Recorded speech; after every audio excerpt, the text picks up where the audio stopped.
Khammam BRS కార్యకర్తల సమావేశంలో హరీష్ రావు మాట్లాడుతున్నారు. ఇప్పుడు ఆ లైవ్ చూద్దాం. ఈ మోసాలకు తగిన గుణపాఠం తప్పదు.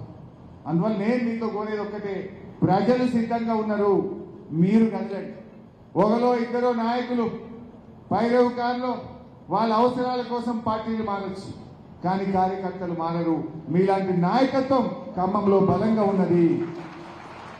మీరెళ్ళండి, తప్పకుండా ప్రజలు మనను గెలిపించడానికి సిద్ధంగా ఉన్నారు. మీరు గడప గడపకు వెళ్ళండి, ప్రతి తలుపు తట్టండి, ప్రజలను చైతన్యపరచండి, కాంగ్రెస్ మోసాలను ఎండగట్టాలని చెప్పి నేను ఈ సందర్భంగా మీకు కోరుతా ఉన్నాను. ఖమ్మంలో ఒక సెంటిమెంట్ కూడా ఉన్నది. నామా నాగేశ్వరరావు గారు చరిత్ర తిరగరాసిండు. పోయినసారి ఎమ్మెల్యేలు గెలవలేకపోయినా ఖమ్మం ఎంపీ గెలిచినాం, ఆ గెలిపించిన ఘనత కూడా మీదే.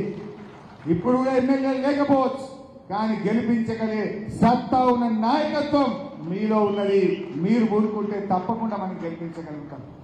ఒకరిద్దరు లీడర్లు సహకరించకపోయినా, ఒకరిద్దరు మనస్ఫూర్తిగా పై స్థాయి వాళ్ళు పనిచేయకపోయినా, ఒకరిద్దరు నాయకులు పార్టీ మారినా మీరు ధైర్యంగా ఉండండి.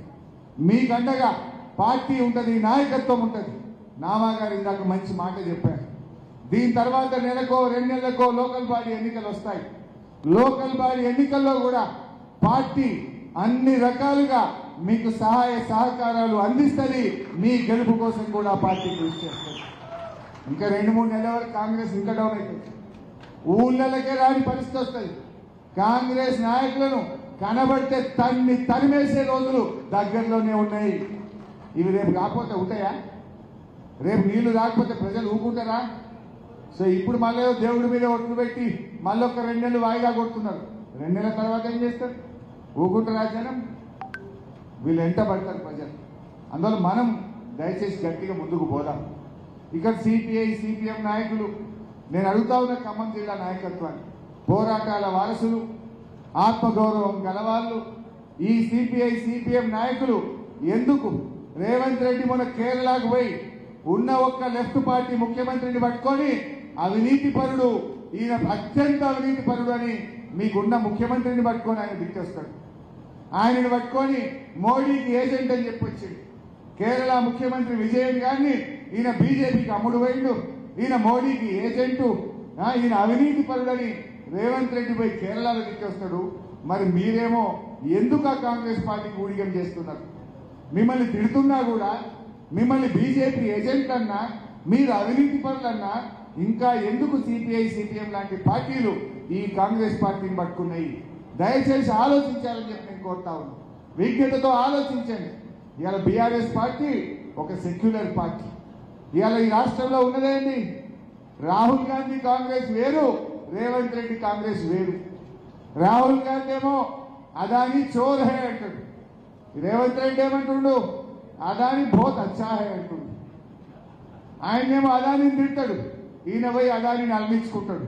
మరి ఏ కాంగ్రెస్ నడుస్తుంది రాష్ట్రంలో?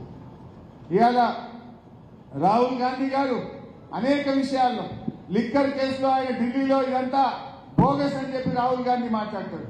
రాష్ట్రంలో రేవంత్ రెడ్డి కాంగ్రెస్ ఏమో లిక్కర్ కేసు పెద్ద కుంభకోణం జరిగిందని మాట్లాడతారు. అంటే ఈ రకంగా రకరకాలుగా జరుగుతూ ఉన్నాయి.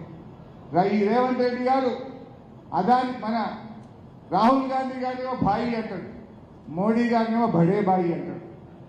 బడే భాయి ఆగే భీ తుమారా ఆశీర్వాద్ చాహియే అంటాడు. అంటే నువ్వేం చెప్పదలుచుకున్నావు? ఆగే భీ తుమారా ఆశీర్వాద్ చాహియే అంటే మళ్ళా నువ్వే ప్రధానమంత్రి అయితే జరగని కాపాడమంటున్నావా? నువ్వు రాహుల్ గాంధీ గెలుస్తారంటావా? రాహుల్ గాంధీ ప్రధానమంత్రి అవుతారంటావా? వారం అయితే ఎలక్షన్ నోటిఫికేషన్ వస్తుంది, నువ్వు మోడీ గారిని పట్టుకొని బడే భాయ్ ఆగే భీ తుమారా ఆశీర్వాद चाहिए अंटू। हमारे मुसलमान बहनों भाइयों, आप लोग सोचने का जरूरत है। सोचो, जब तक केसीआर साहब थे आपको रमजान का तोहफा मिला, अभी कांग्रेस आ गया रमजान का तोहफा बंद हो गया। ये लोग क्या बोले? बजट में माइनॉरिटीज के लिए 4000 करोड़ रखते बोले, लेकिन आधा ही रखे 2000 करोड़ दिए। पहली बार, बहुत ही अफसोस की बात है, आज तक कोई हुकूमत बने अपने राज्य में बगैर माइनॉरिटी मिनिस्टर कोई हुकूमत आज तक नहीं बना। लेकिन रेवंत रेड्डी सरकार में एक मुसलमान भी आज मिनिस्टर नहीं बना। ये बहुत ही अफसोस की बात है। ये तेलुगुदेशम भी रहने दो, बीआरएस भी रहने दो, पुराने कांग्रेस हुकूमत भी रहने दो, कम से कम एक माइनॉरिटी मिनिस्टर रहते थे। केसीआर साहब तो डिप्टी सीएम लिए, होम मिनिस्टर लिए। मैं पूछना चाहता हूं ये रेवंत रेड्डी को, क्या 90 लाख मुसलमानों में एक आदमी भी आप मिनिस्टर बनाने के लिए आपको नहीं दिखा क्या? एक आदमी को भी आप नहीं बनाते क्या? क्या मोदी साहब से डर के नहीं दिया क्या? मैं पूछना चाहता हूं, कौन डर रहा है तुम्हारे? कौन रोके मिनिस्टर बनाने में माइनॉरिटीज को? मैं आपसे पूछना चाहता हूं, क्या दिया इन्हें? रमजान का तोहफा बंद, मिनिस्टर बंद, और 4000 करोड़ बजट देते बोल के वो भी नहीं दिया। इमाम मौजम साहब को 12,000 देते बोले, पुराना 5,000 भी नहीं आ रहा। जाके अदानी से एक तरफ गला मिलता,